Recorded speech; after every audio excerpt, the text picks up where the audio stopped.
Friend success એકેડમીમાં આપ સૌનું સ્વાગત છે। આજે આપણે જોશું પગારની આવક। પહેલાં એનું આપણે ફોર્મેટ જોઈએ। પગારની આવક દર્શાવતું પત્રક। એમાં કોણ કોણ આવશે તો કે મૂળ પગાર, ત્યારબાદ આવશે મોંઘવારી ભથ્થું, પછી આવે મનોરંજન ભથ્થું। અહીં ઘણી બધી વિગત આવી શકે છે, આપણે ખાલી એક એક્ઝામ્પલ માટે લખીએ છીએ। અન્ય ભથ્થાઓ કોઈ પણ આવી શકે। પછી આવે સવલતો, કઈ કઈ આપણને સવલતો મળે છે। પછી માન્ય પ્રોવિડન્ટ ફંડમાં માલિકનો વધારો, ત્યારબાદ આવશે બોનસ, કમિશન વગેરે। ઘણી બધી વસ્તુઓ આવે છે। આ બધાનો સરવાળો કરીએ એટલે આને કહેવાય ગ્રોસ પગાર।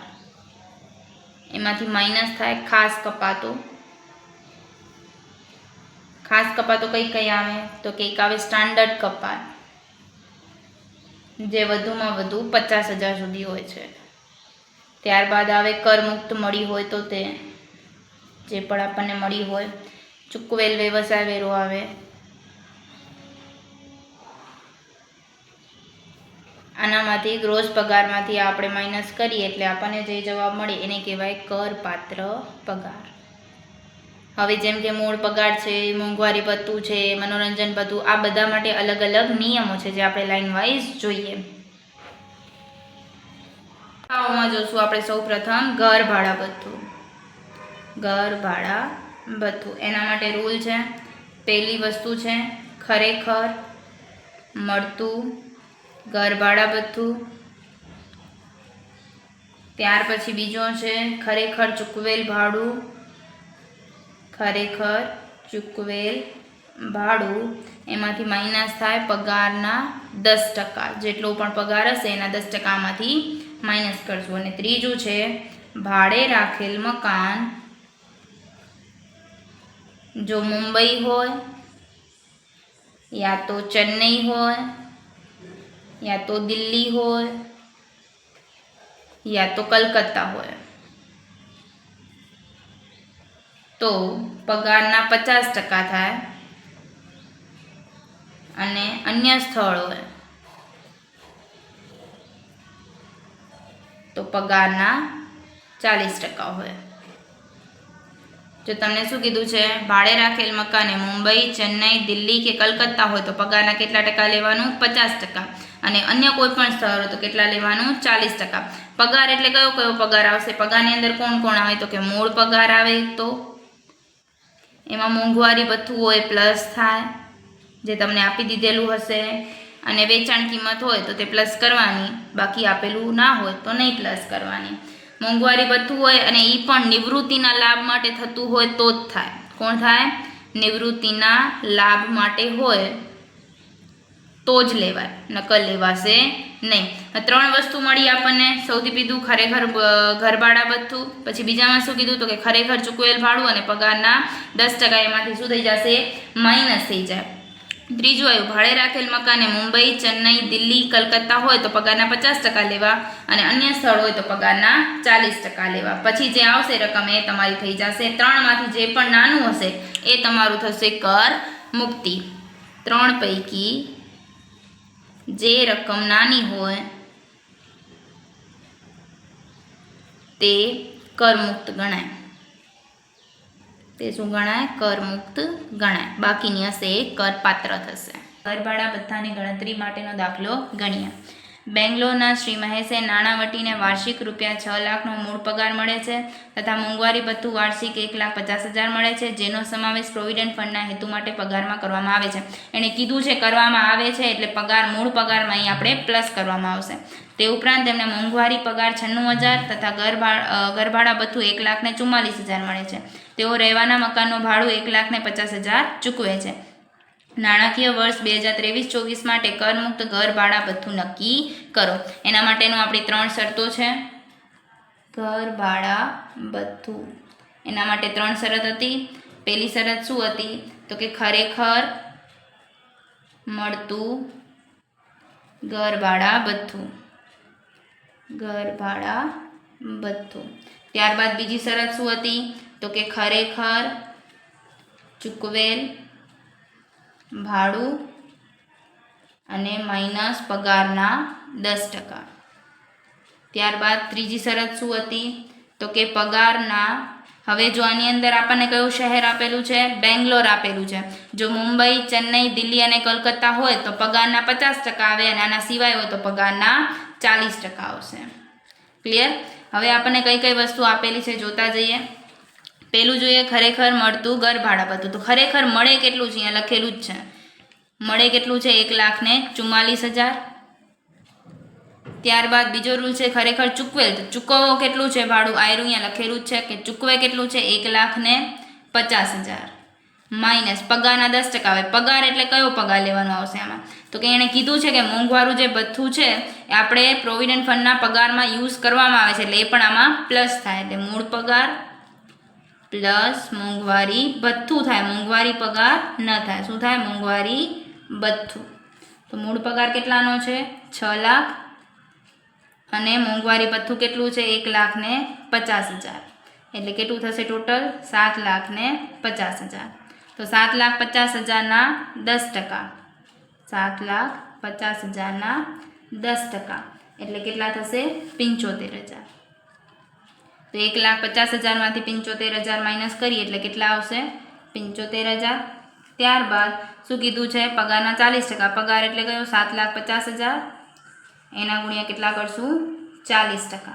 તો 7,50,000ના 40% એટલે કેટલા થશે? 3 લાખ. ક્લિયર? હવે શું રૂલ છે આપણો? કે 3 પૈકી જે ઓછી હશે તે શું થશે? આપણી કર મુક્ત થશે. 3 માંથી ઓછી કોણ છે? તો કે 75,000.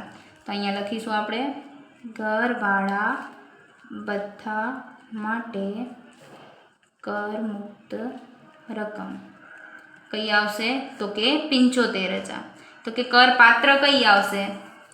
કર પાત્ર.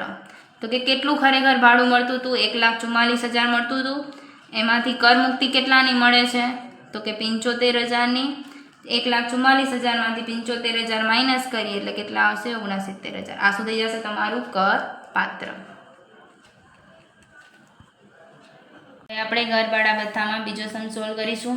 શ્રી અતુલ શ્રીજી લિમિટેડમાં માસિક ₹48,000નો મૂળ પગાર અને પગારના 50% લેખે મોંઘવારી ભથ્થું મેળવતા હતા. તેઓ આ કંપનીમાં 30મી નવેમ્બર 2022ના રોજ રાજીનામું આપીને છૂટા થયા અને તારીખ 1 જાન્યુઆરી 2023ના રોજ વિપુલ લિમિટેડ નોકરીમાં જોડાયા. વિપુલ લિમિટેડમાંથી મૂળ પગાર, મોંઘવારી ભથ્થું અને ઘર ભાડા ભથ્થું અનુક્રમે માસિક 64,000, 24,000 અને 8,000 લેખે મળે છે.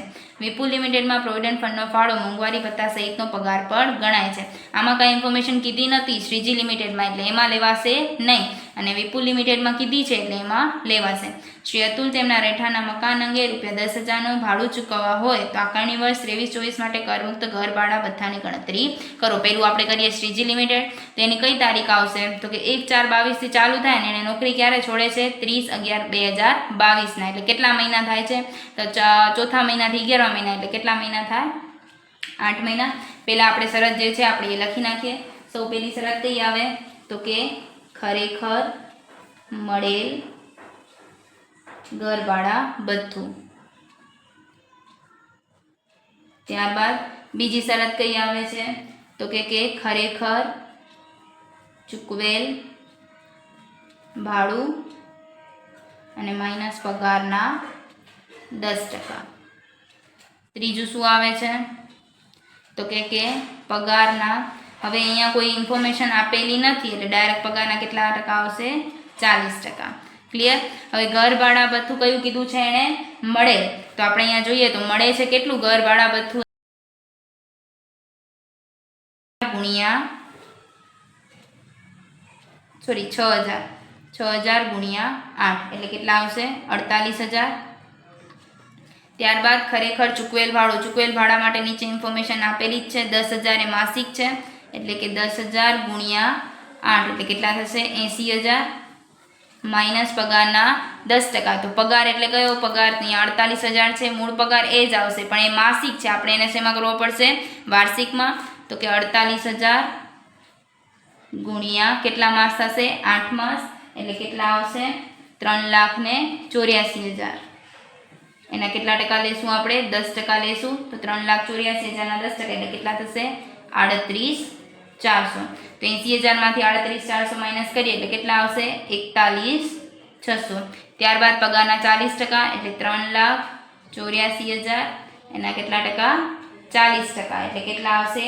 1,53,600. તો આ ત્રણ પૈકી ઓછું કોણ છે? તો કે 41,600. તો કરમુક્ત શું આવશે? કરમુક્ત તો કે 41,600. ક્લિયર? ત્યારબાદ હવે કોનું જોશું આપણે? આ શ્રીજી લિમિટેડનું હતું. હવે આપણે કોનું જોશું? વિપુલ લિમિટેડનું. વિપુલ લિમિટેડ. હવે એનું કઈ તારીખે આવશે? તો એ કઈ તારીખે નોકરીમાં જોડાય છે? 1 જાન્યુઆરીથી. અને ટ્રાન્ઝેક્શન આપણા ક્યારે પૂરા થાય છે? તો કે 31/3/23ના. કેટલા મહિના થશે? 1/1ના, 1 જાન્યુઆરીના. એટલે કેટલા થશે? 3 મહિના માટે થશે. એની પણ આપણે પહેલાં શરત લખી નાખીએ. ખરેખર મળેલ ઘરભાડા ભથ્થું. પછી બીજી શરત કઈ આવશે? ખરેખર ચૂકવેલ ભાડું અને માઇનસ પગારના 10%. ત્યારબાદ ત્રીજી શરત કઈ આવશે? તો કે પગારના 40%. ક્લિયર? હવે જોઈએ આપણે તો ખરેખર મળેલ ઘર ભાડા ભથ્થું. ખરેખર મળેલ એટલે અહીંયા આપણે આપેલું છે ઘર ભાડા ભથ્થું. મળેલ કેટલું છે? 8,000. તો 8,000 ગુણ્યા કેટલા થશે? 3 થશે. એટલે કેટલા આવશે? 8,000 ગુણ્યા 3 એટલે કેટલા થશે? 8,24,000. ત્યારબાદ ખરેખર ચૂકવેલ ભાડું. તો ચૂકવેલ ભાડું એ આપણને ખબર છે કે કેટલું ચૂકવે છે મહિનાનું? 10,000. તો 3 મહિનાનું થશે. તો 10,000 ગુણ્યા 3 એટલે કેટલા આવશે? 30,000 માઇનસ પગારના 10%. પગાર અહીંયા માસિક આપેલો છે 64,000. પગાર માસિક છે 64,000 એટલે એના ગુણ્યા કેટલા કરશું? 3 કરશું. એટલે કેટલા આવશે? 1,92,000. હવે એમાં પ્લસ શું થશે? મોંઘવારી ભથ્થું થશે. મોંઘવારી ભથ્થું કેટલું આપેલું છે આપણને? 24,000 આપેલું છે. એટલે કે 24,000 ગુણ્યા 3 એટલે કેટલું આવે? 72,000. તો કે 1,92,000 અને 72,000 એટલે કેટલું થશે? 2,64,000. કેટલું આવે? 2,64,000. તો 2,64,000 ના 10% એટલે કેટલા આવશે? 26,400.